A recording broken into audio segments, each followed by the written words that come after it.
Estamos acostumbrados a que en las películas los malos resulten vencidos. Hay un final feliz. No puedo garantizar el mismo final para la película que están a punto de ver. La historia no ha terminado y ustedes, los espectadores, son parte del conflicto. Cómo vamos a combatir el desafío comunista depende de ustedes. Lo que ocurrió en el pasado y lo que ahora ocurre es poco alentador. ¿Qué creen que es esto? Tumultos provocados por comunistas en San Francisco. Miren esas caras, las caras del comunismo en América.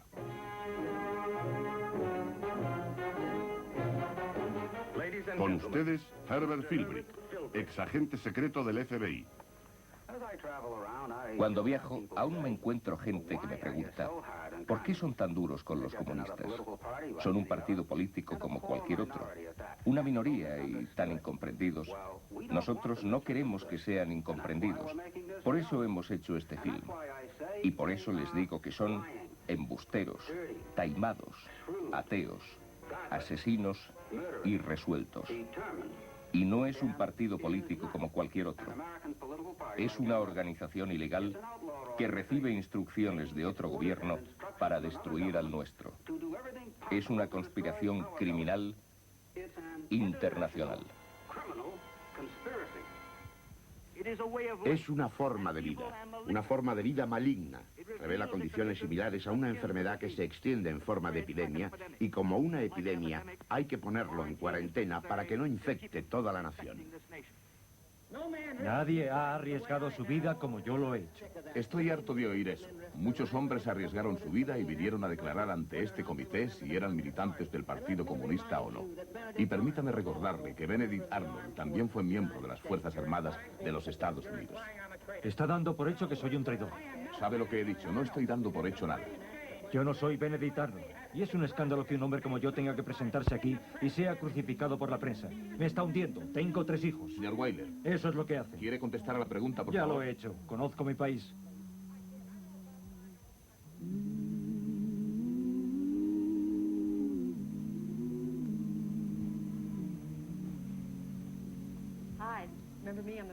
Hola, ¿se acuerda de mí? Soy la responsable del reportaje. Le llamo para ver si se ha decidido ya a dejarse entrevistar ante la cámara.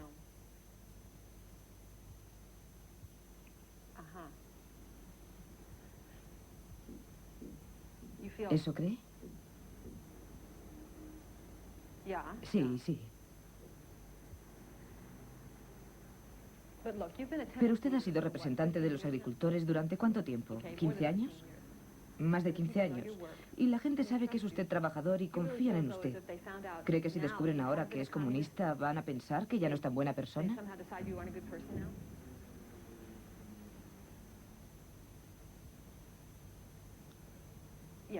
Sí, sí, lo sé, es un riesgo.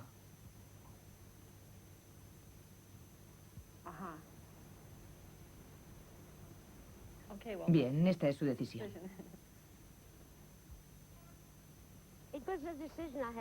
Es una decisión que he tenido que tomar. Parte de mi trabajo es estatal o federal. Así que puede que digan, no podemos mantener a una comunista declarada. Pero yo digo, si un día muero, ¿por qué no dejar constancia? ¿Cómo podía ser considerada tan buena antes de mi trabajo y tan mala ahora cuando digo que soy comunista? Creo que es mi deber decir a la gente que me conoce quién he sido, quién soy y por qué lo hago. No es fácil por los amigos y la familia, pero creo que es preferible poner las cartas boca arriba. ¿Qué pensarán cuando sepan que son ustedes del Partido Comunista? Cuando usted se fue, Dan y yo discutimos eso. ¿Ah, sí? Sí, lo hicimos. Creemos que mucha gente se va a sorprender cuando lo sepan. Y me parece bien. Que los que nos conocen y nos quieren lo sepan. Si es que no lo saben aún. ¿Y qué hay de la gente que va a reaccionar mal? A la porra. Eso es lo que pienso.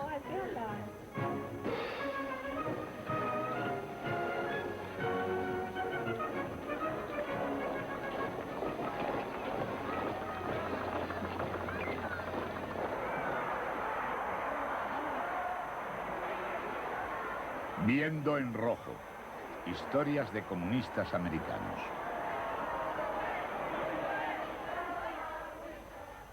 El comunismo, el gran tabú americano. Entre 1930 y 1950, casi 1 millón de americanos pasaron por el Partido Comunista de Estados Unidos.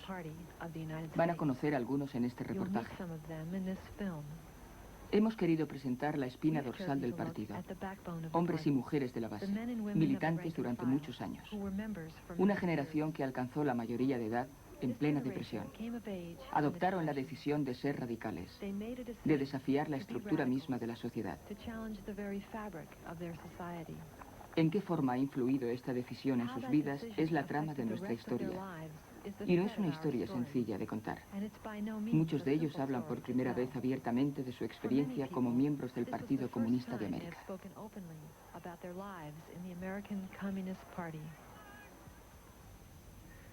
El cuartel general del partido estaba en la calle 13, en un viejo almacén. En el 5º piso estaba el distrito de Nueva York y en el 9º el comité central. Nunca lo olvidaré. Me dirigí al 5º, me presenté al jefe del distrito. ¿Y se apuntó? Y me hice miembro. Se apuntó y nada más. Nada más. Fue una decisión difícil. No, en aquellos tiempos no era difícil la decisión, la verdad. Lo hice porque, dado el panorama, tenía que ser así. Nadie hacía nada. La imagen que tuve siempre del partido fue la de una organización subversiva, gente escondida, espías, ya sabe, esas cosas que se dicen. Es muy valiente ser comunista y decir, yo fui comunista. Es bastante duro. Por eso le pregunto, cuando se unió a ellos, ¿no tuvo miedo? No, nunca conocí gente como usted dice. Pero sabe a qué me refiero, ¿no? Sí, lo sé, claro que lo sé, pero no. Yo crecí con esa idea de los comunistas. No, entonces no era así. No hacían reclutamiento de militantes en masa para el partido. Tenías que probar que eras una persona valiosa en quien se pudiera confiar. Yo pensaba que era apta. Era líder de una organización juvenil. Pero se fijaron en mi hermano. No reclutaban mujeres, así que eligieron a mi hermano. ¿No tenían mujeres? Había una. La mujer de un dirigente local. Llevaron a mi hermano a congresos y le dieron información. Pero él no estaba demasiado interesado. Por fin decidieron que necesitaban a alguien que escribiera las actas de las reuniones y cobrara las cuotas. Y se dirigieron a mí. Yo estaba entusiasmada de tener el honor de unirme al Partido Comunista. ¿No le preocupaba que los comunistas hablaran de derrocar al gobierno? En absoluto. No me preocupaba, porque era víctima de la discriminación y de la humillación. Yo llegué del sur y pensé, por fin la libertad. Y cuando entré en un restaurante me dijeron, no servimos a los negros.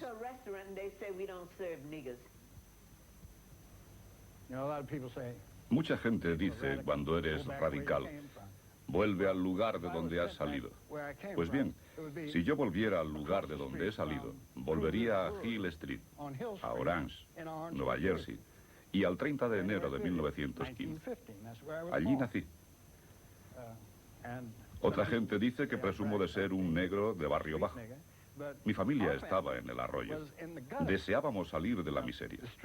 Hubiéramos estado más que encantados de poder salir del arroyo y subirnos a la acera. Eso era en plena depresión, 1932, 33 y 34. El 70% de los hombres negros de Harlem estaban en paro.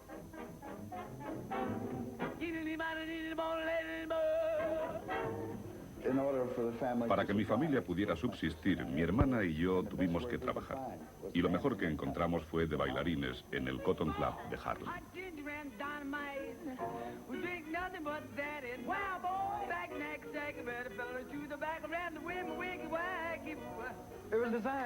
Estaba decorado como una plantación. Era un espectáculo de negros, con camareros negros, pero con clientes blancos. Querían sentirse como amos de esclavos. Iban a que les divirtiéramos con nuestro meneo de caderas, nuestro exotismo y nuestra sensualidad expuestas ante ellos.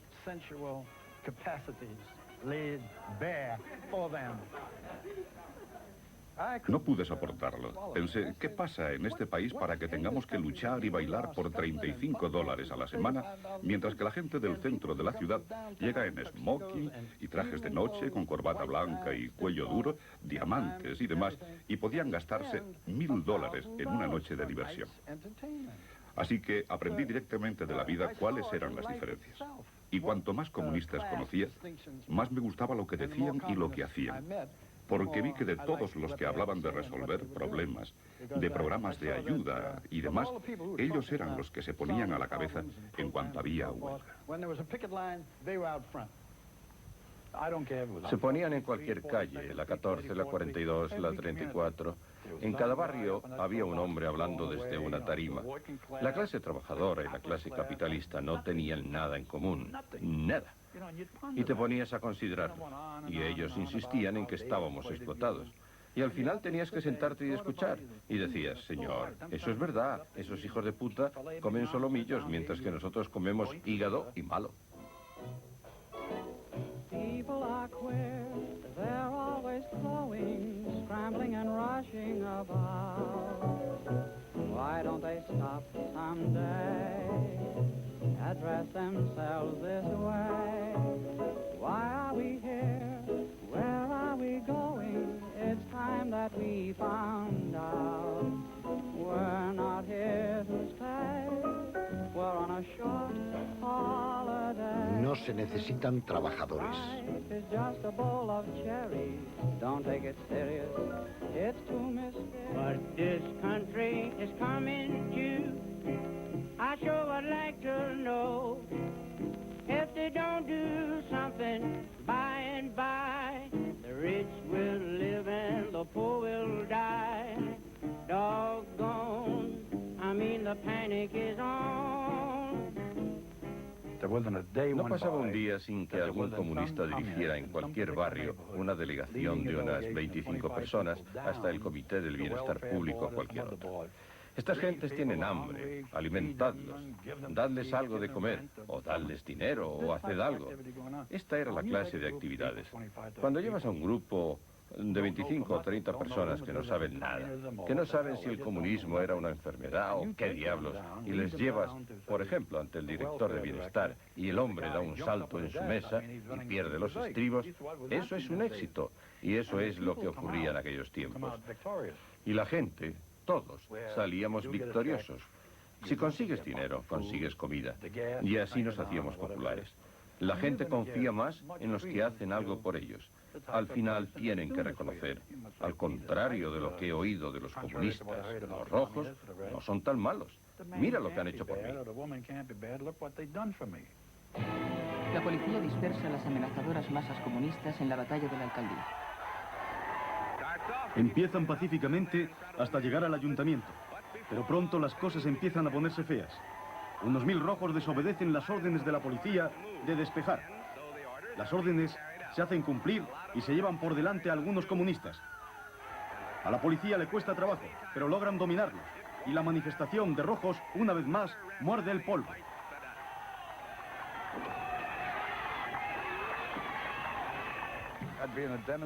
He estado en manifestaciones y he visto a la policía montada cargando contra los manifestantes y a los caballos pasar por encima de la gente. Personas aporreadas. ¿Por qué? Porque pedían pan y trabajo. Y para mí era suficiente. De eso trataba el movimiento, de ayudar a la gente a luchar contra la opresión. Nos poníamos en situaciones que consideradas ahora me asustan. Aporreaban las cabezas sin piedad. Corría la sangre por el suelo. Pero no se nos ocurría no ir. Sabíamos a lo que nos exponíamos. Nos jugábamos mucho. Y mucho era el entusiasmo. Era muy fácil comprometer toda tu vida en aquellos momentos. Todos los viernes por la mañana iba a una fábrica de aviones y repartía octavillas. Y 2 veces por semana, porque entonces aún estaba en la universidad, las repartía en Sailor Gate, en la universidad o en cualquier otro sitio. No me parecía una labor divertida, pero lo hacía porque sabía que era importante, muy importante. Y me obligaba a mí misma porque sentía que era necesario.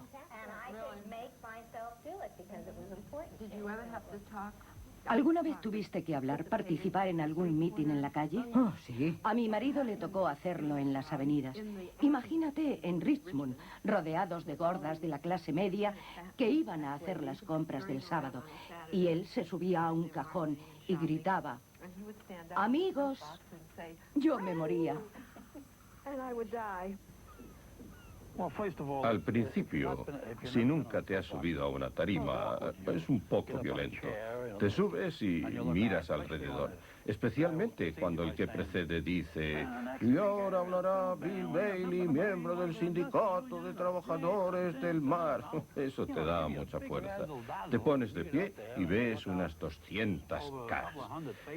Nadie se ríe, no hay expresión en sus caras. Nada. No sabes si te van a arrojar el sándwich que tienen en la mano o qué. Y se supone que tienes que transmitirles tu fuerza, agitarlos, conseguir que salgan a gritar, que rueden las cabezas. Y allá arriba se te seca la garganta y la verdad es que te echas a temblar. Te sientes a punto de desmayarte. Lo único que se te ocurre es: ojalá me tragara la tierra. Pero al final, como ocurre siempre, coges aire y sueltas la primera palabra. Y la segunda te sale más fácilmente. Y ya has dicho: compañeros, trabajadores. Y así poco a poco vas entrando en situación. Siempre pasa lo mismo.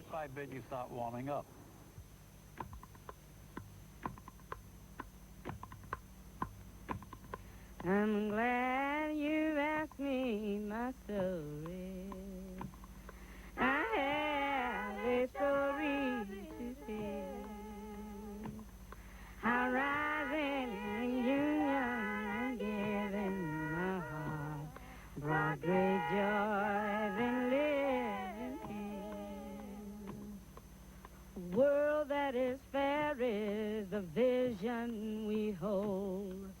In honor and peace where we all share the load. Where struggling for change is a natural thing. To keep to our promise, to bring true our dreams.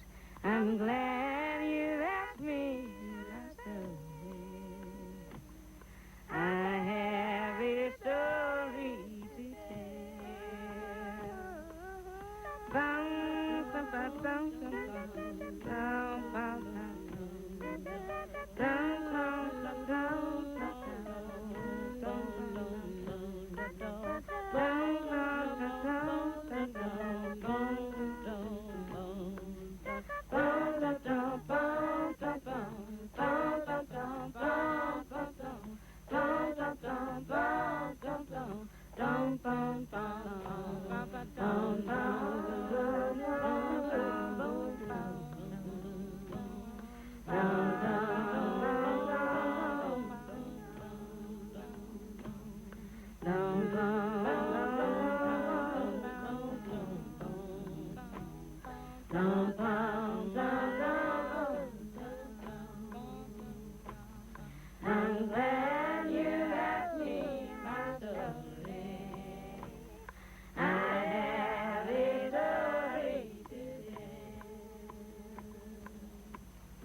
Las distintas delegaciones del partido en todo el país escogían los líderes con más posibilidades.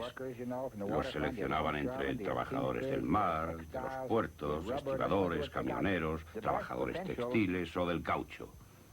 Escogían los de mayor potencial.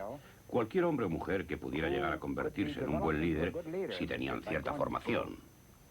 Había unos 60 estudiantes y 6 teníamos una instrucción especial porque veníamos de las fábricas, de las minas, y sentarnos de pronto en una clase durante 5 o 6 horas no nos hubiera servido de nada. Yo me habría dormido.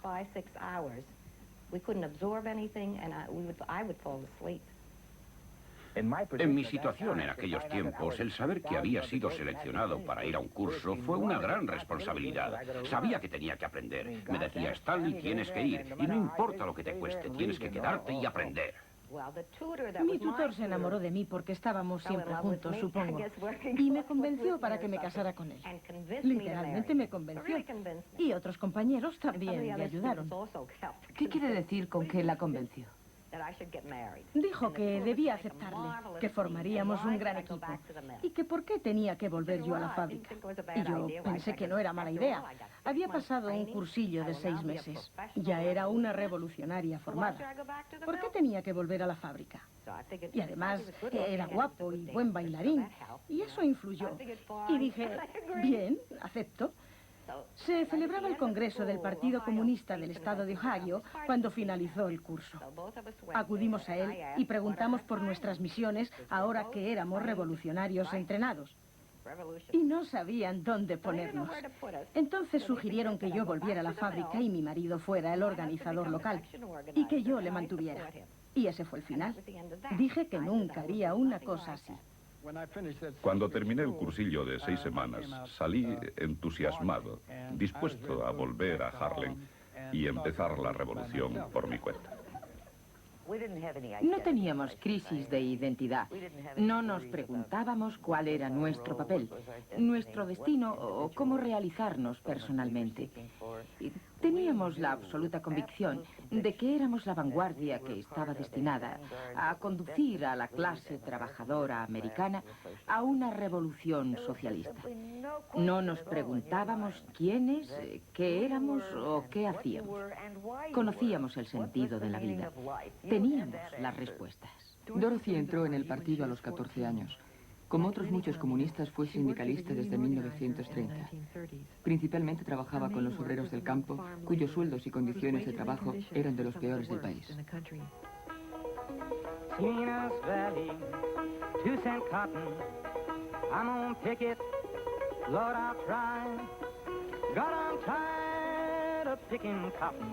En mayo de 1937 fue enviada para apoyar la huelga de recolectores de algodón en el sur de California. Me alojé en casa de uno de los trabajadores y dormía en un somier de hierro junto a 4 niños. Llevaba una vida muy dura, en constante lucha por la simple subsistencia. Lo primero que hicimos fue convocar una asamblea masiva, con la participación de todos. Maridos, mujeres, niños. Tenían que aprender a organizar aquella huelga. Tenían que aprender que podían mejorar sus vidas si se organizaban. Les sugerí que empezaran por describir las reivindicaciones más importantes. Aquella gente hablaba con el corazón. Y observando la audiencia, sentí una especie de alegría. Eran gentes en unas condiciones de vida desesperadas que habían descubierto el significado de la unidad, el significado de la solidaridad, de la comunicación. Estábamos unidos, oradores y huelguistas. No eras tú y él, sino nosotros.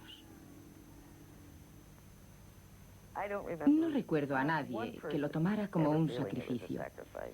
Quiero enfatizar el hecho de que nos enriquecimos más, aprendimos más que con ninguna otra experiencia en nuestra vida.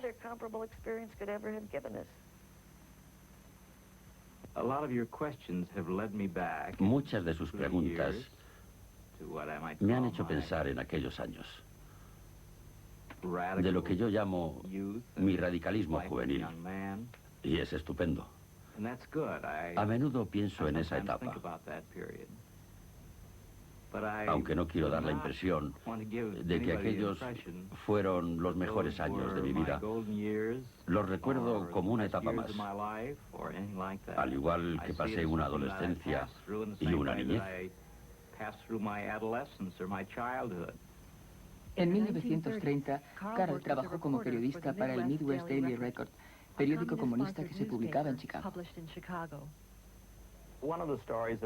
Uno de los reportajes que me encargaron fue una huelga de aparceros en Swampis, Missouri, cerca de Sikeston.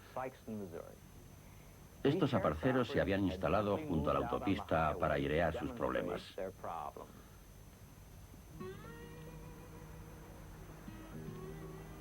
Colocaron sus pertenencias a los lados de la autopista.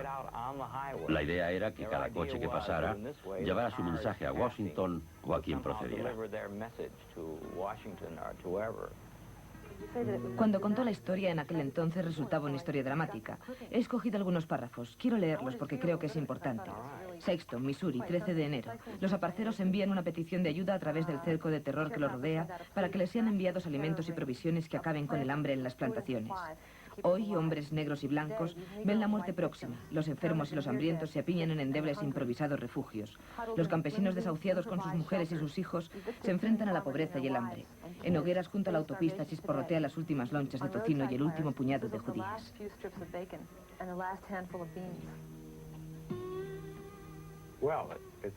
Sí, ciertamente fue impresionante. Y lo escribí sin querer ser melodramático. Pero la verdad es que las condiciones eran tales que no pude describirlo de otra forma.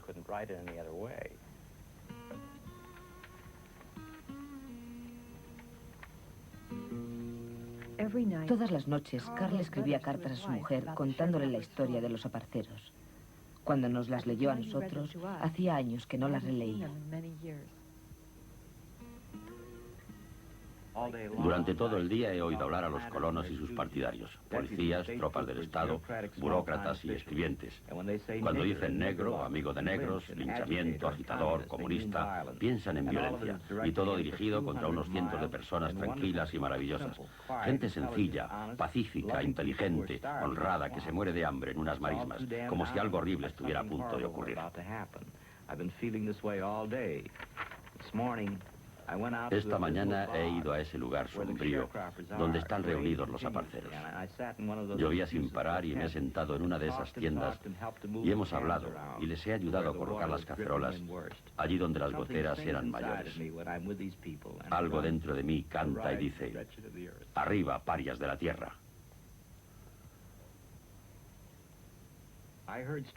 Hoy he escuchado historias que te helarían la sangre, y en todas estaban presentes la depravación y el salvajismo. Como en la de aquel colono que mató a palos el cerdo de un aparcero porque estaba en sus tierras. O aquel aparcero que fue atado a un poste y golpeado hasta morir. Y aquel pequeño de color que tenía hambre y robó unas judías y fue golpeado y obligado a trabajar en el campo durante una semana para reparar el daño. Por momentos estas historias me han arrancado el corazón y me han conmovido como pocas cosas lo han hecho en mi vida. La suerte de estas gentes en manos de un sistema tan estricto y cruel, tan implacable y poderoso como es la autocracia de los colonos, es una historia que te repetiré durante semanas cuando vuelva a casa. I don't want your millions, mister. I don't want your diamond ring. All I want, just the right to live, mister. Give me back my job again. I know you have the land deed, mister. The money is all in your name. But where's the work that you did, mister? I'm demanding back my job again. So I don't want your millions, mister. I don't want your diamond ring. All I want, just the right to live, mister. Give me back my job again. Think me dumb if you wish, mister. Call me green or blue or red. Los comunistas causaron fuerte impacto en una época. Muchas reformas que hoy consideramos obvias salieron a la luz pública por primera vez gracias al Partido Comunista y los miles de hombres y mujeres que trabajaron para él. Organizaron comités de paro, impulsaron la seguridad social y el seguro de desempleo. El partido luchó contra la segregación y la discriminación, que eran práctica aceptada entonces. Muchos latifundistas y hombres de empresa racistas tuvieron que enfrentarse a sus piquetes, boicots y sentadas. En el sur, los comunistas protestaron por los linchamientos y trabajaron en pro del derecho al voto de los negros.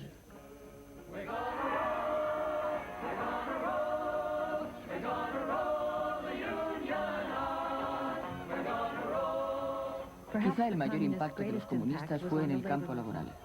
En 1930, las principales industrias norteamericanas empezaban por primera vez a organizarse, y los comunistas jugaron un papel primordial. Desde el automóvil a la siderúrgica, del mar a la minería, los organizadores comunistas se encontraban entre los más dedicados y preparados, y en muchos de los nacientes sindicatos se elevaron a la categoría de líderes. Pero en ciertas cosas los comunistas atacaban las costumbres americanas y empezaron a levantar sospechas.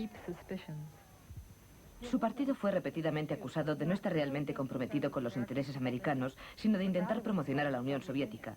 Y todos hemos visto manifestaciones en las que los comunistas llevaban pancartas de Lenin, Stalin y decían en defensa de la Unión Soviética. ¿Por qué lo hacía? Creo que eso se debía a que la Revolución Rusa tuvo una influencia increíble en todos los izquierdistas de este país en 1917. Esto es difícil de comprender hoy en día. Ha existido un gran movimiento socialista en este país, pero el socialismo fue un sueño, no llegó a existir. Surgieron generaciones de comunistas que creían que la Unión Soviética no solo era la expresión de la primera conquista, la primera victoria de la clase obrera, la demostración de que se podía construir una sociedad sin jefes, sino que también era el ejemplo de todo lo mejor, lo más puro y lo más deseable.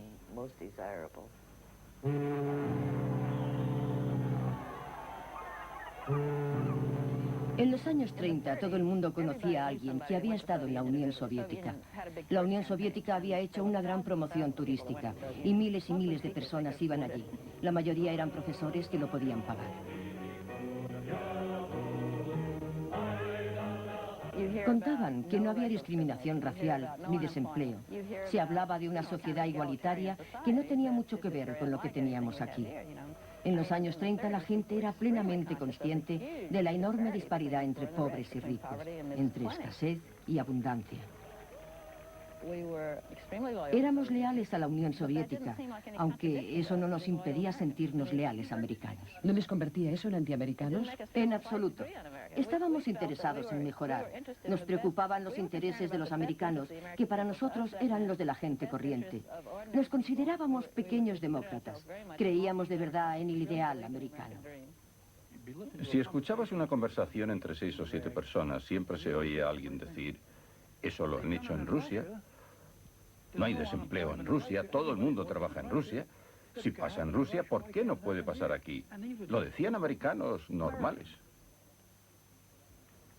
Los comunistas americanos no solo se inspiraban en la Unión Soviética, también aceptaban su liderazgo. La estructura misma del partido fue diseñada a partir de la experiencia soviética. Lenin había dicho que se necesitaba un nuevo tipo de partido para derrocar a la clase capitalista.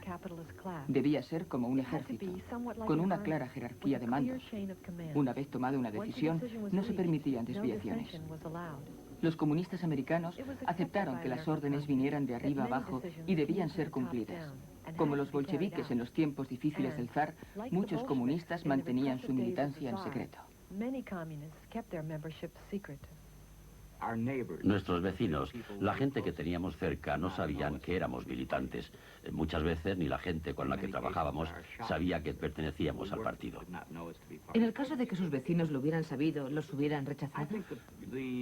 Creo que la idea del partido era que no tenías que ir por ahí diciendo que eras un militante. No era necesario. Tú solo cumplías tu misión. Si dices yo soy comunista y vas por ahí con un letrero que lo diga o un brazalete, los trabajadores no están preparados para entenderlo. Pero si les dices no tengas miedo de la palabra comunista porque a ti también te llamarán comunista. Si discutes con tu tendero por el precio del pan, te dirá ¿qué eres, comunista? ¿No te gusta América? Pero luego si alguien les dice que es usted comunista, al enterarse pensarían que les había engañado. Al principio... No es así. Me respetan por lo que soy. Pero pensarían que no había sido sincera. ¿Cómo iban a enterarse de que era comunista? Suponga que alguien va y les dice que lo es. Sería su palabra contra la mía. No vendrían a preguntarme. En muchos aspectos llevas una vida secreta. Por ejemplo, en tu trabajo. A menos que trabajes para una organización de izquierdas. Pero no es así por lo general. A la gente no le cuentas tus inclinaciones políticas. Nos echarían del trabajo y no podríamos vivir. Pero creo que hay algo más. Y es que no se puede ser efectivo políticamente si no se exponen las ideas abiertamente. No podíamos acceder a ningún sindicato, ni a ningún otro tipo de organización. No se hubieran fiado de nosotros, porque había un profundo sentimiento anticomunista en el país. A mi modo de ver, eso fue un gran error del pasado. Pero entonces solo pensabas que era preciso. Y de hecho, no declarabas tus ideas hasta que no estabas en un grupo suficientemente grande como para sentirte segura.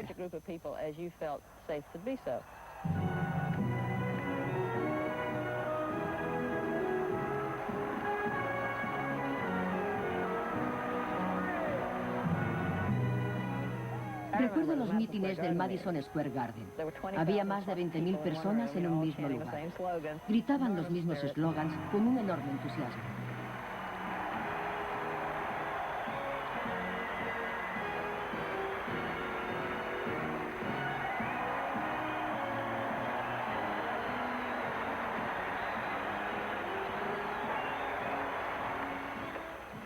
Cosas como esta te hacían sentir que eras parte de algo grande.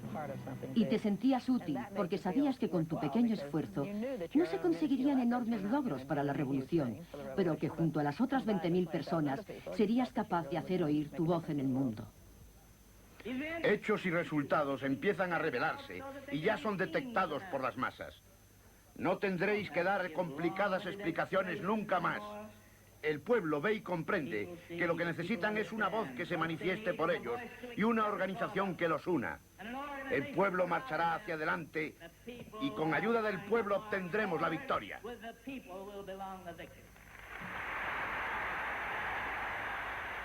Tenías la impresión de que había un gran entusiasmo de fondo. Santo cielo, en solo un par de años. En una ocasión, me da vergüenza contarlo, un amigo judío me preguntó, tenía mucha confianza en mí, me dijo, Bill, ¿cuándo crees que llegará la revolución? Y le dije, según lo veo, calculo que en unos 5 años. Dijo, gracias, espero vivir para ver ese día. Aguantaré hasta entonces. Usted creía que iban a cambiar el mundo, ¿verdad? Y trabajó mucho para ello. Algunos dicen que los comunistas son demasiado dedicados, siempre al pie del cañón, nada de diversión, solo trabajo y más trabajo. Eso son tonterías. Así solo son algunos miembros del partido. ¿Pero usted no es así? No. No. Siempre tuve tiempo para descansar. Y muchos de mis camaradas pensaban que descansaba demasiado para ser un líder del partido. ¿Y eso le causó dificultades? No fue ningún problema para mí. Porque sabía cuándo divertirme y cómo divertirme. Y lo incluía en mi agenda, aunque tuviera que trabajar 18 horas. Siempre pensé que solo trabajar y no divertirse me convertiría no solo en un hombre aburrido, sino también triste. Y no quería ser triste. ¿Ni siquiera siendo comunista? Sobre todo, porque yo decía a la gente, únete al partido y goza la vida. Adquiere un mejor conocimiento de la vida. La vida debe ser alegre. ¿Crees que vives una contracultura?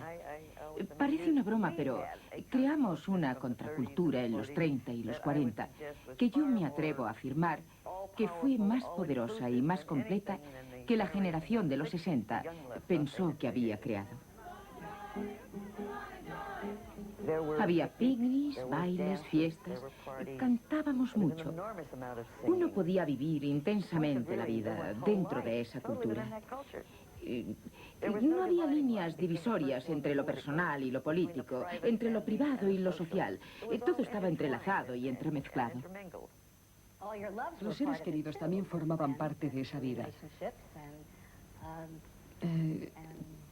Tus amigos, tus familiares y los niños que crecían.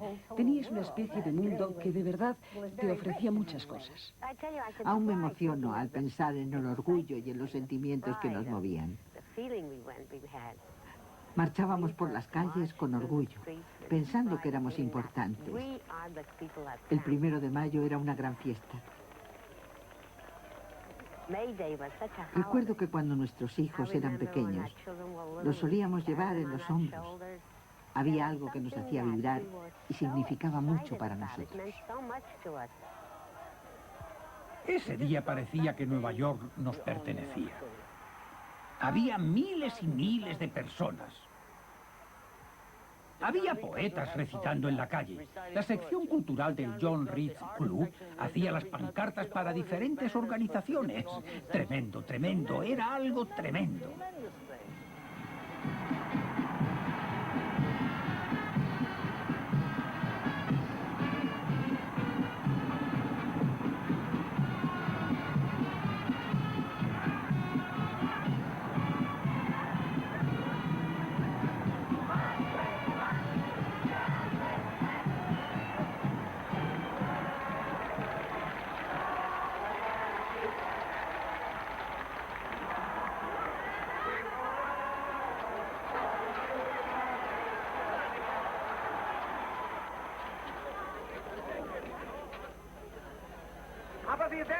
El socialismo no fue el único movimiento político que se desarrolló durante la Depresión. En Italia y en Alemania, los fascistas subieron al poder en medio de promesas para resolver la profunda crisis económica. Los comunistas del resto del mundo hicieron de la lucha contra el fascismo su objetivo prioritario. La primera batalla contra el fascismo no comenzó con la Segunda Guerra Mundial, sino en España.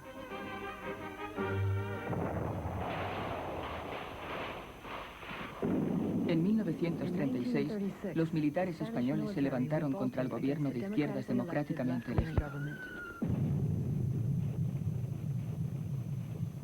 La guerra civil estalló. Mientras las democracias del oeste se quedaban al margen, Hitler y Mussolini se pusieron al lado de Franco y le suministraron armas y ayuda. Hitler se estaba haciendo poderoso. Se perseguía a los judíos. Y no había nada que me hiciera sufrir más que ver reír a un nazi. Se reían mientras corrían detrás de pobres judías desnudas por la calle, lanzándoles escupitajos y excrementos. Luego las echaban al suelo cogiéndolas por el cuello.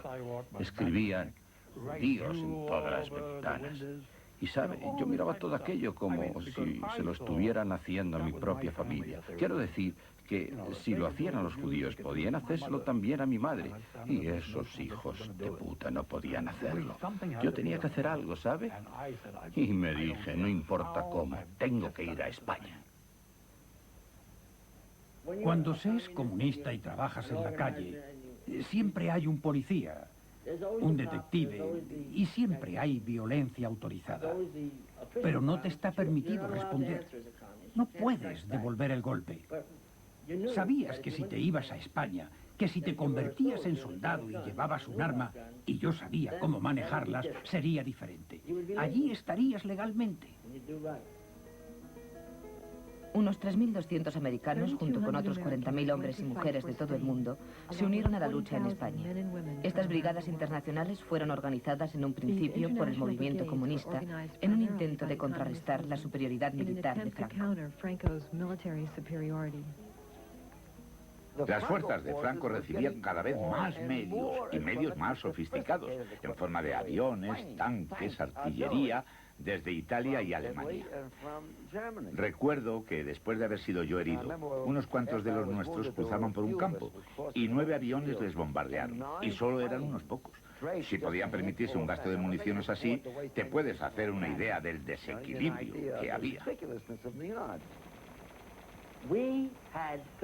Teníamos 3 armas por cada 300 hombres. Sé que es increíble, pero es verdad. Debía ser muy difícil luchar en esas condiciones. No luchaban, morían. Murieron cientos esa noche. En una noche. El Jarama está en una colina. El plan era bombardear con artillería la colina y luego tomarla. Así que los muchachos fueron allá.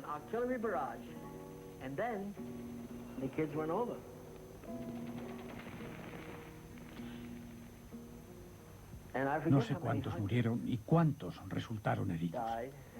Aquellos de nosotros que nos habíamos quedado, tuvimos que salir a buscarlos y traerlos para trasladarlos en ambulancias pedidas urgentemente. ¿Cómo se sintió aquella noche?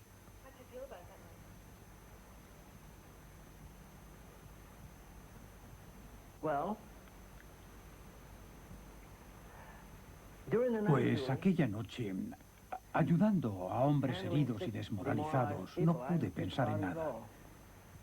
Solo intentaba ponerlos a salvo.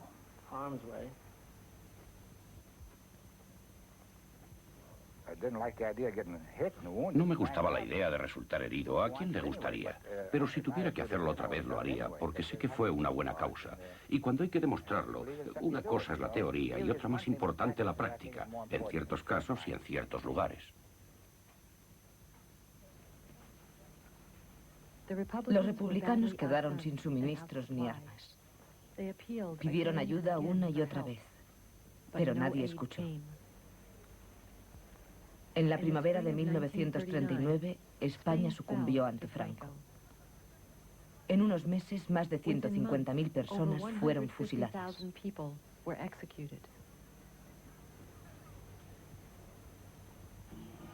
Representaba la esencia de todo aquello por lo que habíamos luchado. Todo lo que habíamos hecho había sido destruido. Y creo que nos dimos cuenta de que era el preludio de una guerra, probablemente mucho mayor. Y en efecto, así fue.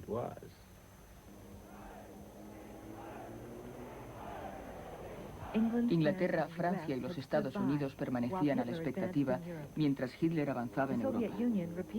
La Unión Soviética pidió repetidas veces un pacto de defensa mutua que detuviera el avance del fascismo, pero Occidente lo rechazó. En 1939, los soviéticos cambiaron repentinamente de estrategia y firmaron un pacto de no agresión con Alemania. El Partido Comunista Americano cambió consecuentemente de actitud. Muchos se sintieron traicionados por este brusco cambio de política y numerosos militantes y simpatizantes abandonaron el partido. En el año 1941, Hitler invadió Rusia. Los Estados Unidos fueron atacados y la Segunda Guerra Mundial cambió su rumbo. Los Estados Unidos y la Unión Soviética se encontraron siendo aliados. José Stalin fue declarado Hombre del Año por la revista Time. Pero el alegre encuentro de soldados rusos y americanos, que señaló el fin de los nazis, también marcó el comienzo de una nueva era.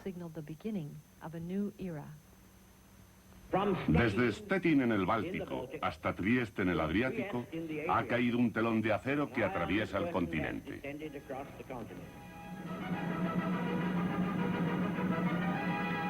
En 1947 se inicia una nueva era política en América. Un congreso de mayoría republicana por primera vez en 14 años. De trascendencia internacional son las primeras palabras del nuevo portavoz de la Casa Blanca que expresa la nueva actitud. No hay lugar en el gobierno de los Estados Unidos para nadie que asocie la causa comunista o cualquier otra forma de absolutismo con nuestro sistema americano. 1947 mostraba la desesperación de Europa. Entre tanta miseria, el mundo se dio cuenta de que la Rusia soviética había encontrado el caldo de cultivo para el terrorismo rojo.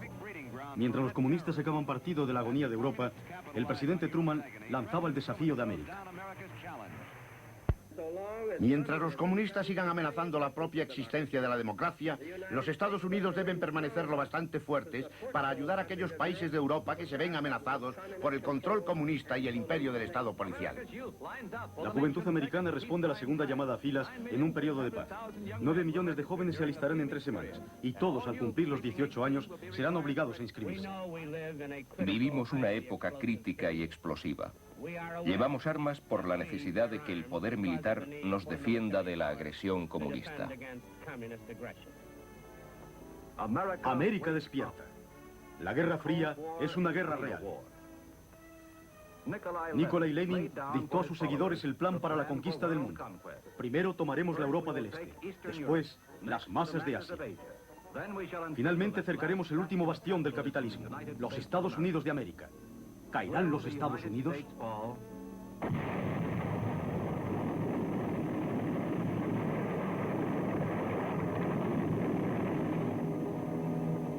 Sí, esto podría ocurrir. Y nuestro pueblo podría verse avanzando a tientas entre los escombros de sus casas y recogiendo basura para su sustento. La libertad fluye del corazón de cada americano. Pero para nuestros soldados, el invasor amenazante podría golpear ferozmente al mismo corazón de la libertad. Libertad. Una fuerza poderosa que se escucha en todo el mundo. Aquí está nuestro ejército. Desde los más recientes reclutas a los más poderosos altos mandos. Por ellos, por su entrega altruista a nuestra causa. Por ellos otra vez, en el Día de las Fuerzas Armadas. Siempre tuvieron su coco. Ahora son los rusos. Antes fueron otros. Ahora son sin duda los rusos, los comunistas. Nos van a atacar, estamos indefensos. Tenemos que comprar más submarinos, más armas. Y la gente cae en la trampa. Y empiezan a temer que el comunismo acecha, que los comunistas están hasta en la sopa, que hay infiltración comunista en las escuelas, porque esa es la intención. Que les den lo que quieran, más buques de guerra. Que les den todo el dinero que quieran. Y desgraciadamente la gente se traga esto. Lo creen y lo creerán hasta el día que desaparezcan de la faz de la tierra. Había que preparar a una nación para que pensase de un modo determinado. Y la solución fue una guerra fría contra Rusia. ¿Por qué una guerra fría contra Rusia? Por ser comunista. Entonces, si es contra los comunistas, también es una guerra civil. Porque como los de aquí son espías, los comunistas de aquí son espías, decían. Había que sentar unas bases. Y se hizo aplastando a los sindicatos progresistes, aplastándolo todo, creando un clima de histeria que movilizara al pueblo en la dirección que querían que se movieran. Tengo una lista de unos 100.000 subversivos de este país, recopilada bajo mi supervisión y dirección. Crearemos un comité bipartito para acabar con los comunistas, rojos, socialistas y otros que no creen en la forma de gobierno de América o en nuestro sistema de libre mercado. Al desfile anual del Día de la Lealtad en Nueva York asiste el general del ejército Douglas MacArthur.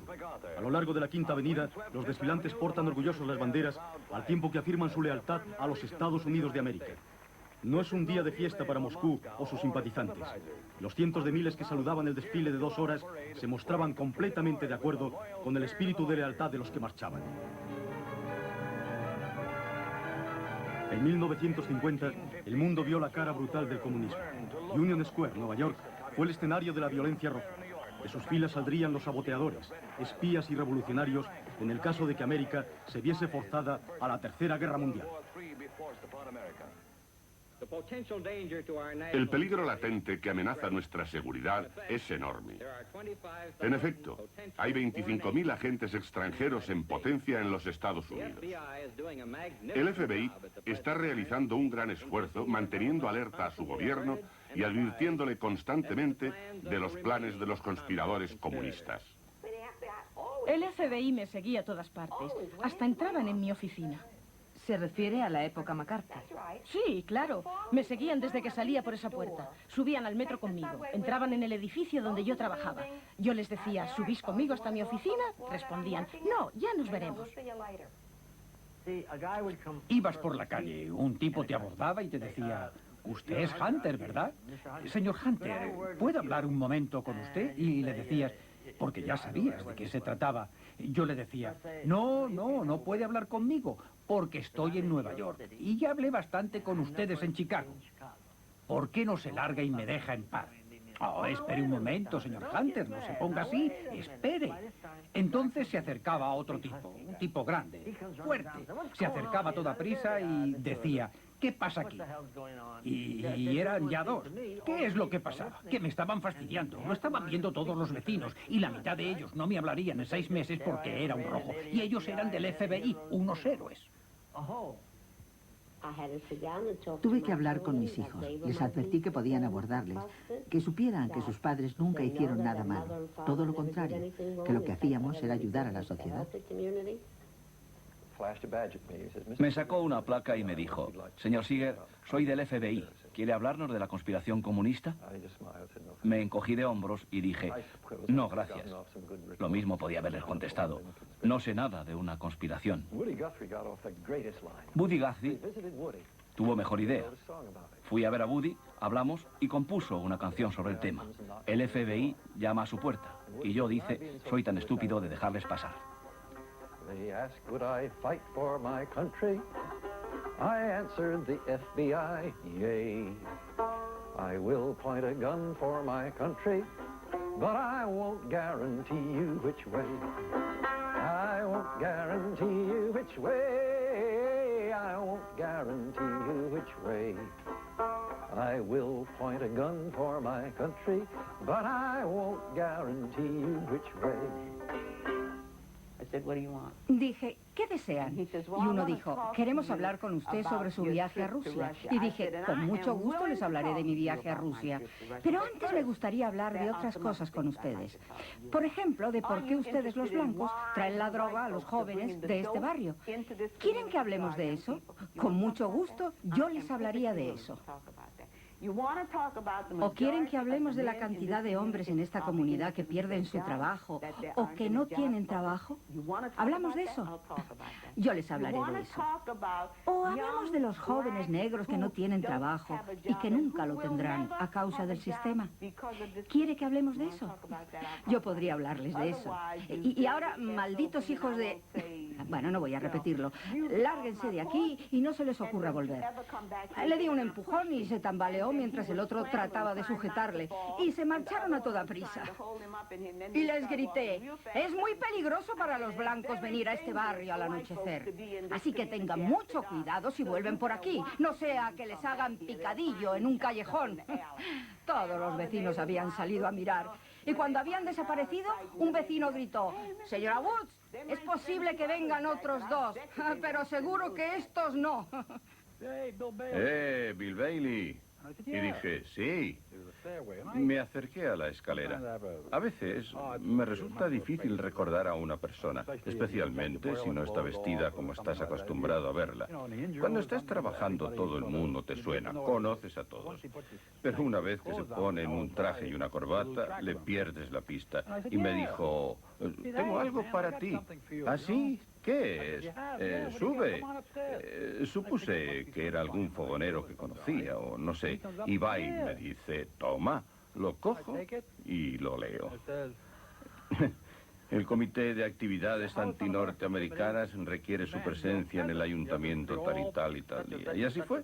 Era una citación y le dije, vale. Y el tipo se largó. Le dice, gracias, hijo de puta. Su nombre, por favor. William J. Bailey.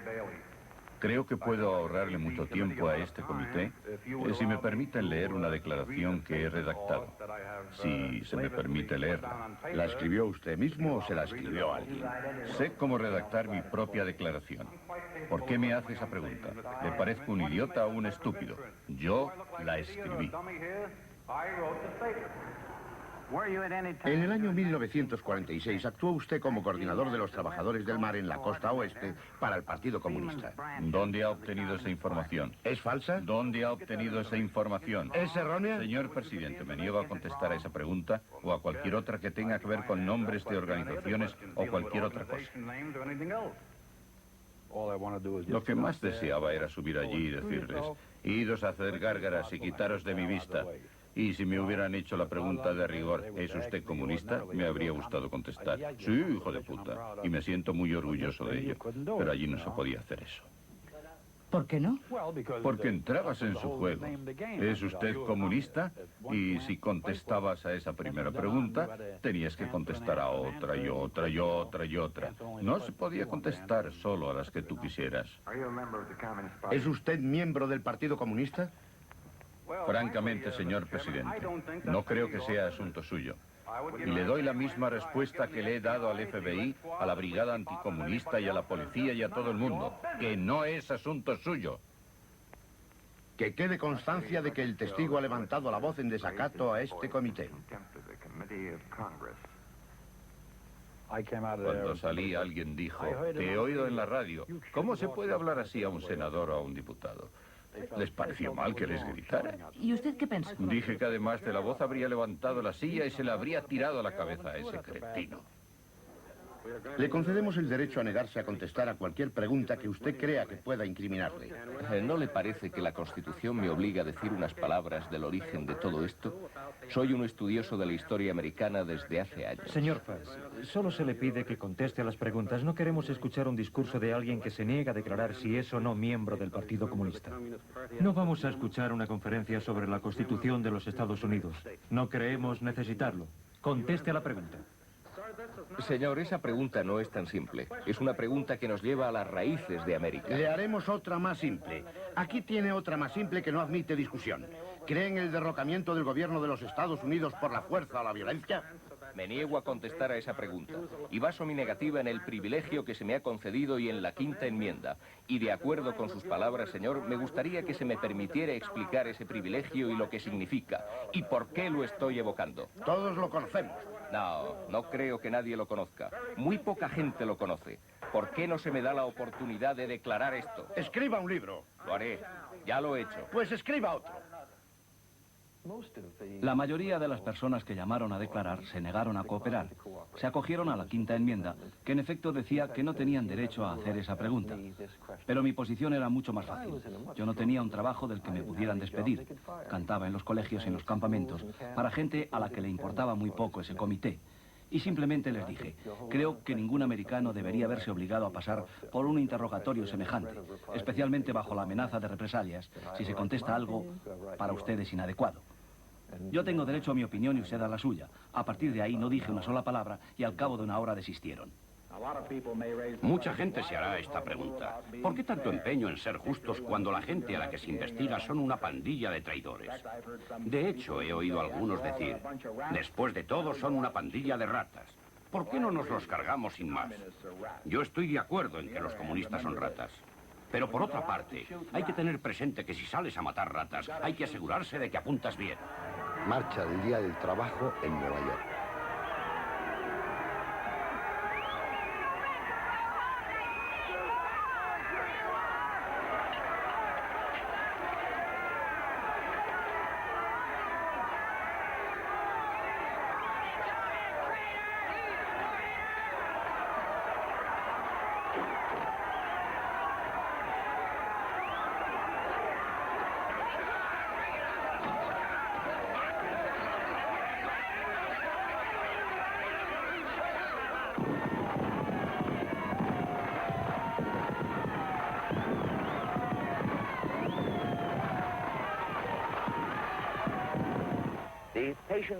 La paciencia del pueblo americano ha llegado a su límite. Antes de 2 semanas enviaré al Congreso de los Estados Unidos un proyecto de ley destinado a declarar ilegal al partido y sus agentes en este país. Creo que sí vamos a necesitar todas esas medidas para luchar contra la organización comunista y otras dominadas por los comunistas o en las que se hayan infiltrado comunistas. Tarde o temprano tendremos que llegar al verdadero fondo del asunto, a saber, el Partido Comunista y todo el aparato conspirador comunista. Con esa idea, introduje la enmienda que era sustituta de las medidas ante el Senado. Esta enmienda haría ilegal al Partido Comunista y obligaría a someterse a todos los militantes del partido que lo fueran con conocimiento y por expreso deseo a procesamiento criminal. Ley McCarran, que legislaba la deportación de ciudadanos americanos nacidos en el extranjero acusados de subversión. Ley de control de actividades subversivas, aprobada en 1950. Exigía la inscripción como tales de los comunistas y miembros de organizaciones del Frente Comunista. Presentada por Richard Nixon. Ley de detención de emergencia presentada por Hubert Humphrey, por la que se crearon campos de detención de subversivos para ser utilizados en caso de emergencia nacional. Se construyeron 7 de esos campos. Ley de control comunista, pensada para declarar ilegal al Partido Comunista. Emplearon mucho dinero y mucho tiempo en perseguir a los comunistas. Parecía que estaba ocurriendo algo. ¿Le pidieron a usted alguna vez? Ellos afirmaban que les pedían que revelaran secretos. Nunca. ¿A quién íbamos a revelárselos? ¿A los espías de la Unión Soviética? No reconocería a un espía ni aunque saliera de una taza de té. Va siendo hora de que Paul pruebe que hace algo por el partido, ¿eh? Que lleve esto a nuestro hombre en Chicago. ¿Te parece que podemos confiar en él para este trabajo? ¿Por qué no? Todo está preparado. ¿Y a él nadie le seguirá? ¿Qué le digo? Lo que te parezca, dile lo que quieras. Seguro que te creerá.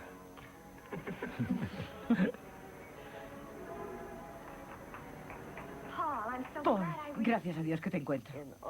Durante los 45 años que fui miembro del partido y en los 25 años que estuve en la dirección del Partido Comunista, no recuerdo ni un solo caso en que hubiera habido la más mínima sospecha de que se hubiera sugerido o pedido algo semejante a ningún miembro del Partido Comunista.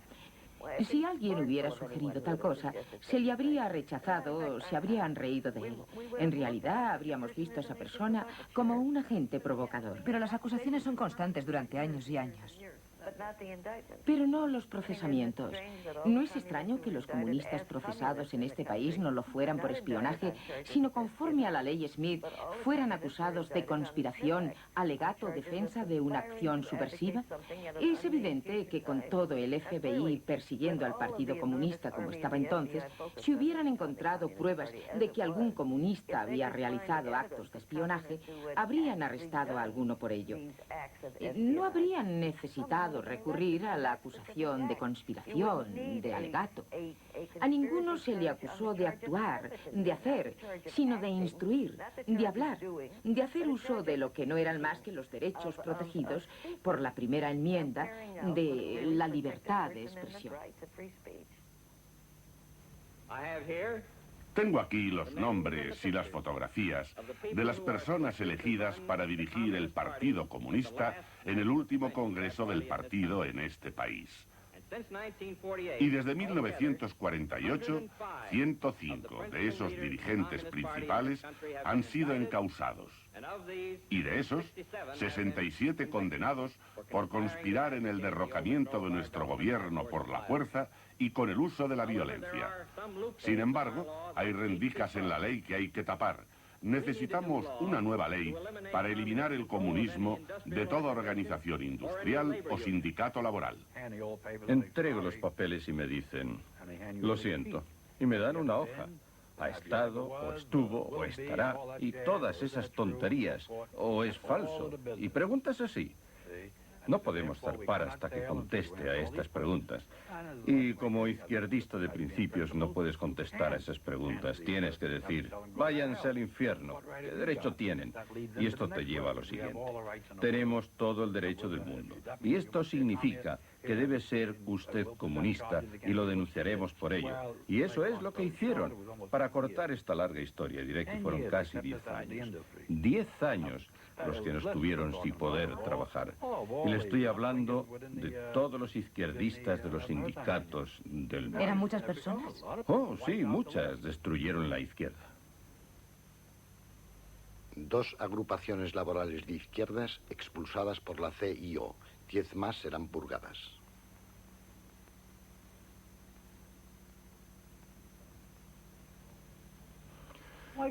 Mis amigos, hombres con los que navegué, compañeros de barco, yo les decía, ¿cómo podéis quedaros ahí quietos? ¿Qué os pasa? Y me decían, mira, Bill, ¿qué vamos a hacer? Tengo una madre enferma, una esposa, 4 hijos, estoy atado, tengo una hipoteca. No puedo permitirme perder mi trabajo. Tú has podido, sabes enfrentarte a la dificultad. Ya has pasado antes por eso. La policía te ha pegado, has estado en la cárcel, has pasado de todo. Tú puedes soportarlo perfectamente. Yo no.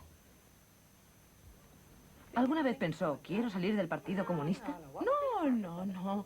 ¿Por qué? No habría entrado de haber sido así. Llegado el momento, estaba dispuesta a hacer lo que fuera.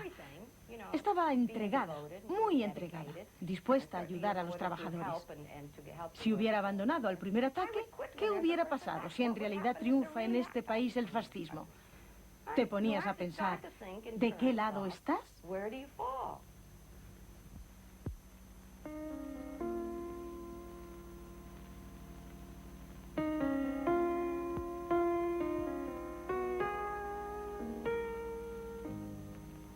A mediados de los años 50, el paisaje político de América había cambiado. El miedo agarrotó a todos los que habían tenido la más mínima conexión con los movimientos de los 30. Los sindicatos progresistas, las organizaciones de derechos civiles, grupos culturales, casi todo el centro izquierda fue mutilado por un acoso continuo. Pero relativamente pocos comunistas abandonaron el partido por el cerco de McCarthy.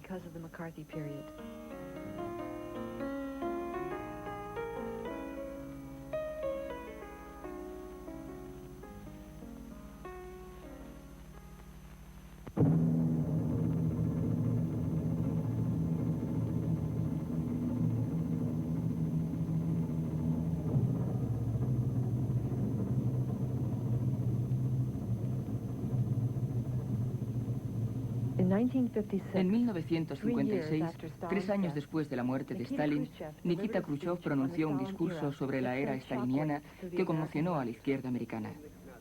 Khrushchev hizo un retrato del socialismo en el que este salió muy mal parado. A Stalin se le había permitido gobernar con mano de hierro. Había asesinado a miles de respetables dirigentes comunistas por miedo de que se convirtieran en enemigos políticos. Casi 2/3 de los líderes del partido ruso habían caído víctimas de las purgas de Stalin.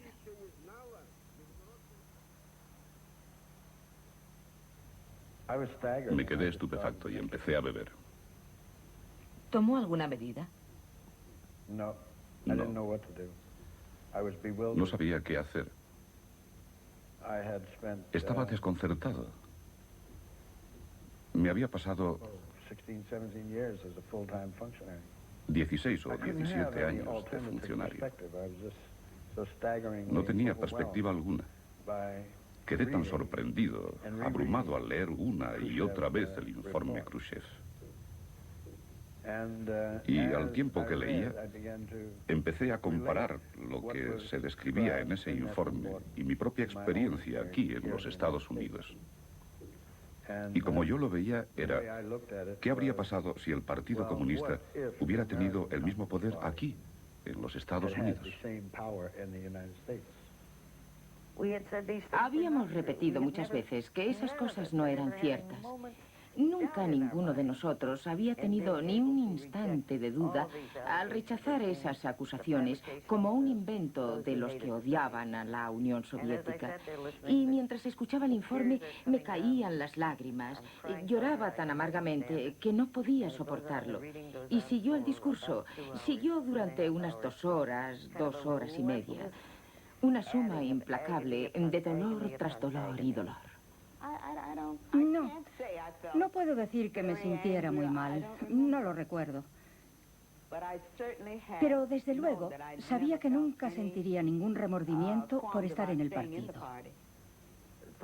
Me desconecté del movimiento comunista y del partido casi inmediatamente. Otros reaccionaron de forma distinta, empezaron a moverse en la dirección de intentar cambiar el partido a una línea más democrática. ¿Cuál fue su reacción?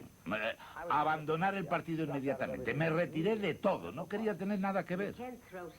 No se puede echar todo por la borda, Stalin y la revolución. Él participó en la organización de la revolución.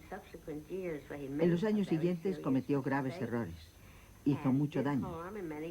Si vas a basarte en eso para estar dentro o fuera, entonces es que estás perdiendo la perspectiva del objetivo principal del movimiento comunista. Las revelaciones sobre Stalin dividieron al partido. Tan grande fue la controversia que por primera vez las páginas del Daily Worker se abrieron a distintos puntos de vista. Ya había habido otros traumas en años pasados para los comunistas, pero las revelaciones sobre Stalin hicieron surgir preguntas trascendentales sobre la naturaleza del comunismo americano. Al director. Debemos hacer autocrítica. Yo digo que los problemas no empiezan y acaban en Rusia. Los problemas están también en nuestra propia casa, en nuestro partido. Estamos viendo que nuestro partido ha sufrido la fatal influencia del estalinismo. No podemos contradecir a nuestros dirigentes.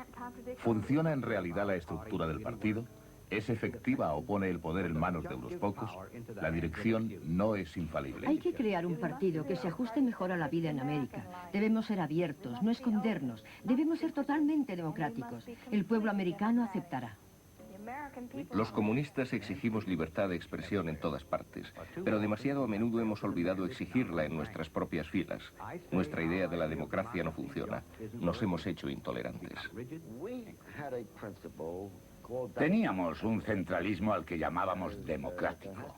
Es decir, había una burocracia centralizada, pero había toda una jerarquía que se creaba y controlaba y operaba de forma democrática. Lo que en realidad sucedió, a mi modo de ver, fue que acabó habiendo mucho centralismo y prácticamente ninguna democracia. Había discusiones, como por ejemplo las discusiones previas antes de celebrarse un congreso. Lo que significaba, no estoy del todo segura, pero mirando hacia atrás y hablando con muchos dirigentes, creo que todo se manejaba desde arriba. La burocracia se ensañó duramente con unos, menos con otros, pero cayó sobre nuestras espaldas. Se tomaron decisiones sobre la vida de las personas. Se expulsó a algunos militantes del partido. Yo misma era un poco Stalin. No quiero hablar de otros dirigentes.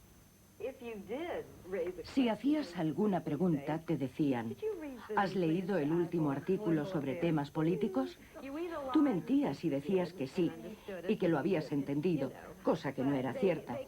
Pero ellos se aprovechaban de su posición, su mayor cultura y experiencia cuando te hablaban. Y cuando digo ellos, me refiero a tus superiores directos.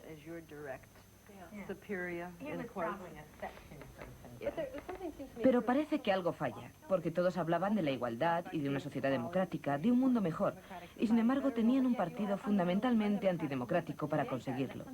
¿Y cómo iban a lograrlo? Yo creo que ese era nuestro principal fallo. No creo que hoy se diera. Ahora todos somos más conscientes, más independientes en nuestro pensamiento. Por lo menos ese es mi caso. Yo no me sometería a ese tipo de disciplina otra vez.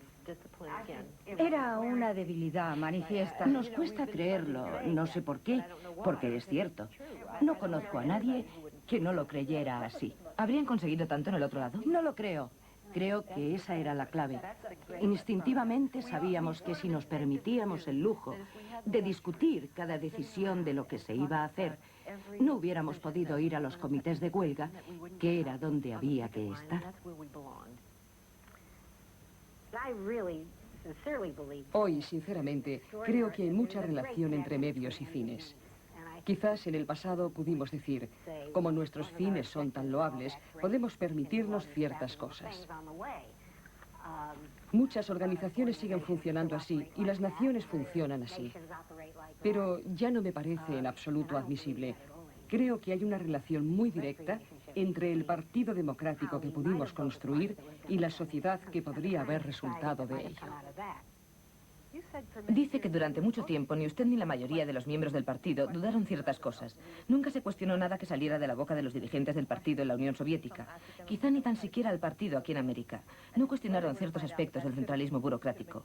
Pero más tarde descubrieron que debían haberlo hecho, ¿no? Pero lo que me choca es que la gente que se unía al partido eran personas con espíritu crítico. Criticaban al sistema capitalista bajo el que fueron educados. Eran personas que se rebelaban contra lo establecido. Mentes despiertas que querían cambiar las cosas. ¿Cómo es que esa misma gente nunca puso en tela de juicio nada de lo que decía el partido?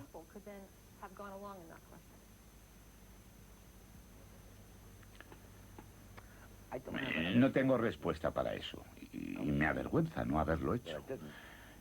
No me explico por qué cualquier cosa que Stalin dijera Tenía que ser así. En cierto modo, eso es fanatismo. Yo me consideraba una persona, un pensador lúcido a la hora de hacer un análisis económico, el análisis de la naturaleza del capitalismo. Pero si Stalin decía algo, o lo decía cualquiera de sus más íntimos colaboradores, entonces eso era el evangelio. Era absurdo. La vida no es tan simple. La verdad no es tan simple. No poseemos la exclusiva de la verdad. Teníamos parte, trocitos de la verdad. Pero la única forma de crear un movimiento es hablando de las verdaderas preocupaciones de las masas humanas. Y eso solo es posible escuchando a la gente. Y no lo hicimos. Nuestra capacidad de escuchar era más y más pobre cada día. Presento mi dimisión como miembro del Partido Comunista de los Estados Unidos. He llegado a esta decisión después de 27 años en el movimiento comunista porque creo que el Partido Comunista ha dejado de ser una fuerza efectiva para la consecución de la democracia, la paz y el socialismo en los Estados Unidos. Después de 1956 se debatieron los cambios en las directrices del Partido Comunista Americano y sus relaciones con la Unión Soviética. Pero el cambio fue difícil y a lo largo de 2 años el 80% de los miembros abandonó el partido. Creo que el partido llevaba intrínseca la semilla de su destrucción. Pensé mucho sobre esto. Cuando algo es tan importante en tu vida, pasas mucho tiempo pensando en ello y te preguntas qué ha sido de ese sueño. Porque aquí había un grupo de gente que compartía ese sueño y les preocupaba mucho. Cualquier observador sin prejuicios estará de acuerdo en que nos preocupaban las cosas realmente importantes. Queríamos que todo el mundo tuviera la oportunidad de vivir una vida digna. Y estábamos dispuestos a dar la vida por ese ideal, por ese sueño. Y ese sueño se hizo añicos. Odias ver a la gente abandonar lo que amas, como ese hombre de quien hablé ayer. Le quería. Pensaba que era de lo mejor, el hombre más inteligente del partido. Y se fue. Y me daba pena que se marchara. Se redujeron nuestros efectivos, lo que significaba que no podíamos continuar con el trabajo que habíamos venido haciendo. Me sentía muy triste. Fue muy triste para mí tener que marcharme en busca de mi propio camino, por mi cuenta, para hacer lo mejor que pudiera. ¿Se encontró sola? Hubo más que se fueron, pero quizá a causa de nuestra edad no somos ya capaces de ser tan activos como lo fuimos en nuestra juventud. Pero sigo muy interesada en lo que ocurre en el mundo. Sigo entregada, interesada en ayudar a los más jóvenes, estén donde estén. Cuando lo abandonó, le debió resultar muy difícil encontrar qué hacer. Sí, lo fue. Supuso un vacío en mi vida. ¿A dónde voy ahora? ¿Qué hago ahora? Me fui a vivir a otro lugar. Empecé una nueva carrera profesional. Me hice aprendiz en una industria nueva para mí. ¿A los 40? Sí, a los 40 me hice aprendiz. Me llevó mucho tiempo reponerme. Casi tanto tiempo como había pasado en el partido para llegar a ser un buen dirigente comunista. Fue algo devastador.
Son las 11 de la mañana. Sintonizan la KPFK de Los Ángeles. Escuchen ahora el comentario marxista. Buenos días. Les habla Dorothy Healy con el comentario marxista. Lo que hoy voy a presentarles es algo nuevo. Al menos nuevo para mí. Hemos saltado 25 años en el tiempo. Cuando los protagonistas de esta filmación eran jóvenes, decidieron dedicar sus vidas a un movimiento para conseguir una sociedad radicalmente diferente. Durante su madurez, el movimiento se tambaleó. Desde entonces han continuado por caminos diferentes. ¿Pero qué ha sido de sus sueños? De sus ideales? En su programa de radio, Dorothy ha recibido hoy la carta de un antiguo comunista. Soy miembro de la generación descorazonada, que incluye también a la generación de mis padres. Somos miles los que con nuestras aspiraciones socialistas contribuimos al apoyo del nacionalismo ruso, de la burocracia y del antisemitismo, entre otros males. Debo lamentar haber empleado tantos años productivos en apoyo de una causa que no era lo que yo creía y que quería que fuera. Me parece que no solo no debemos lamentarlo, tú y yo y los demás de nuestra generación. Me siento muy orgullosa por lo que nuestra generación hizo. Fuimos parte del corazón de la humanidad en nuestra juventud. Reaccionamos y respondimos y participamos en asuntos que afectaban y forman la historia de nuestra nación. Y mientras hacíamos esto, ¿se puede decir que desperdiciáramos nuestras vidas?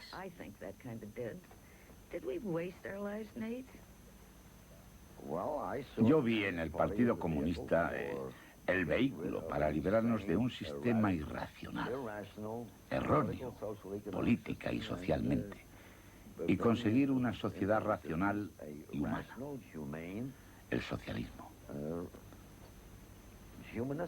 Todavía creo en él. Ya no soy comunista y no me avergüenza haberlo sido. Pero creo en un socialismo democrático y humano. Espero que algún día tendremos socialismo en América. Pero tendrá que llevar un gran sello que diga hecho en América. No me llame excomunista. Llámeme exmiembro del partido, porque sigo siendo comunista, en cuanto que deseo una sociedad cooperativa y comunalmente controlada, donde todos puedan decidir sobre su vida. Estamos en este planeta un instante. Como dijo Sartre, la vida no es sino un segundo, un absurdo pasar del útero a la tumba. Tenemos que decir algo sobre ese pasar. Al igual que es mejor haber amado y perdido a no haber amado nunca, es mejor haber luchado y perdido a no haber luchado nunca. Creo que lo más triste es que la gente tiene demasiado miedo a luchar. ¿Conoce ese famoso poema? Compadezco no a los muertos, sino a la muchedumbre apática, a los esclavizados, a los sumisos que conocen la aflicción del mundo y su error, pero no se atreven a hablar. Si hay que compadecer a alguien, no compadezcas a un luchador que cometió un error y perdió, sino a los que nunca se molestaron en luchar.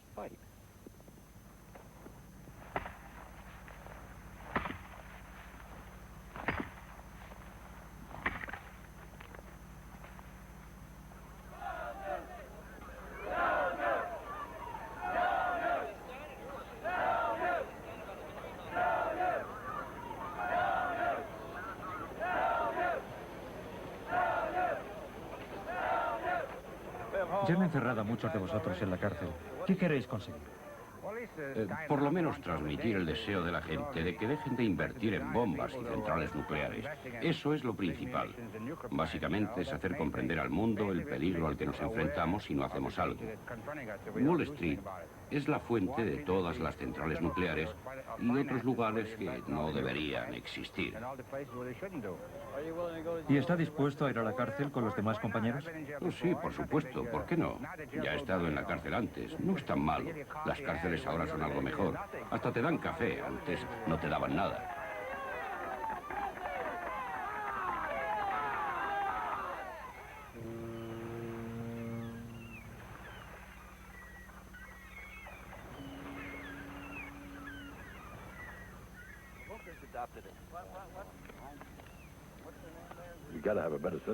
Tenemos que conseguir un sistema mejor. Estas cosas no llegan fácilmente. Hay que protestar, gritar, quejarse, luchar, demostrar que estás vivo, que puedes hacer algo. O pasarán por tu lado y te dirán, estás muerto, no te muevas. Si sé que puedo hacer algo, lo hago. Y no abandono. Si hay una huelga o hay algo que se deba hacer en un sentido político, no necesito que nadie me pida que lo haga. Lo hago. Y eso estoy segura de que me viene de los muchos años en el partido. Y me gusta sentirme así, porque me siento parte del torrente de la vida. Y es un lugar estupendo para estar a los 60 años. Quiero deciros que los ciudadanos mayores, que son un 10% de la población del país, son un 30% de los pobres de este país. Más de la mitad de los ancianos viven de la seguridad social como su única y principal fuente de ingresos. Los mayores, que trabajaron toda su vida y ayudaron a crear la riqueza del país, no piden lujos. Lo que pedimos es terminar los años que nos quedan adecuadamente alimentados, vestidos y con hogar adecuado. Lo consideramos un derecho y no un privilegio.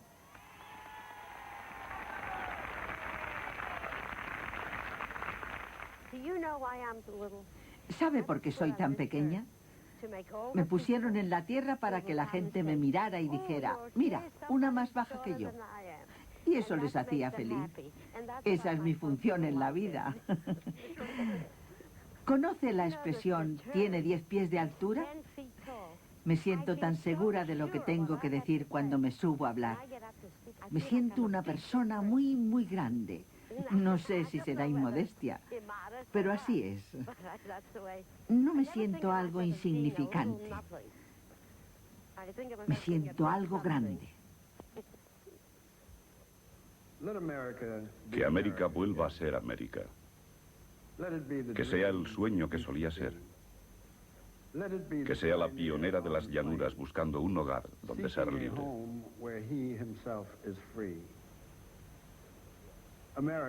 América nunca fue América para mí.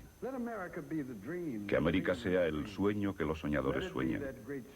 Que sea esa poderosa y grande tierra de amor. La igualdad está en el aire que respiramos. Nunca ha habido igualdad ni libertad en esta tierra de los libres. Los millones gastados no son suficientes para pagarnos los sueños soñados, y las canciones que hemos cantado, y las esperanzas mantenidas, y las banderas ondeadas. Los millones no son nada, solo valen los sueños que conservamos intactos. Dejad que América sea otra vez América, la tierra que nunca ha sido y que debe ser, la tierra donde todo hombre sea libre. Mi tierra, la del pobre, la del indio, la del negro, la mía. Yo que construí América, que sudé sangre, que con mi fe y mi sufrimiento, que con mi mano en la fundición, que con mi arado bajo la lluvia, conseguiré hacer realidad. Sí, lo digo francamente, América nunca fue América para mí. Y aún así digo, América será. Es cierto. Nunca podrán detenernos. Esta es la idea que nos unió. Al margen de ideologías, eso es lo que nos unía. Y moriríamos por el prójimo, porque creíamos en este, sinceramente. Y todavía lo creemos hoy. Y aquí estamos. Aquí estamos. Y vamos a continuar.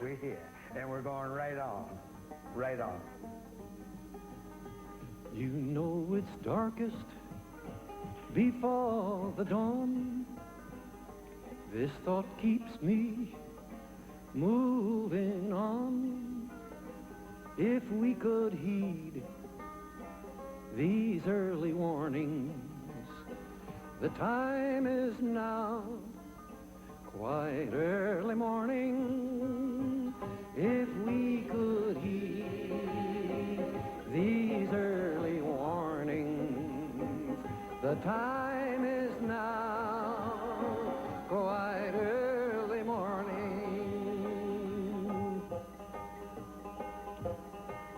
Some say that humankind won't long endure, but what makes them feel so doggone sure? I know that you, who hear my singing, could make those freedom bells go ringing. I know that you, who hear my singing, could make those freedom bells go ringing. And so we keep on while we live, till we have no more to give. And when these fingers can strum no longer, and the old banjo to young ones stronger, and when these fingers can strum no longer, and the old banjo to young ones stronger. Play that hard.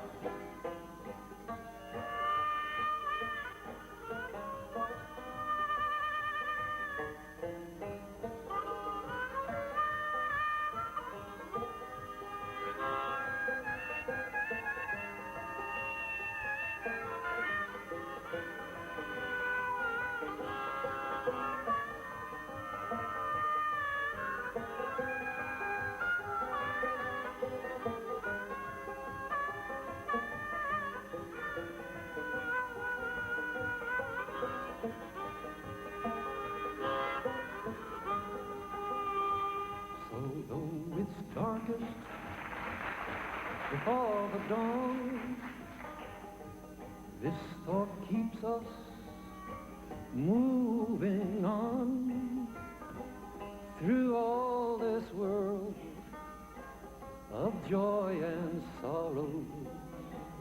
We still can have singing tomorrow.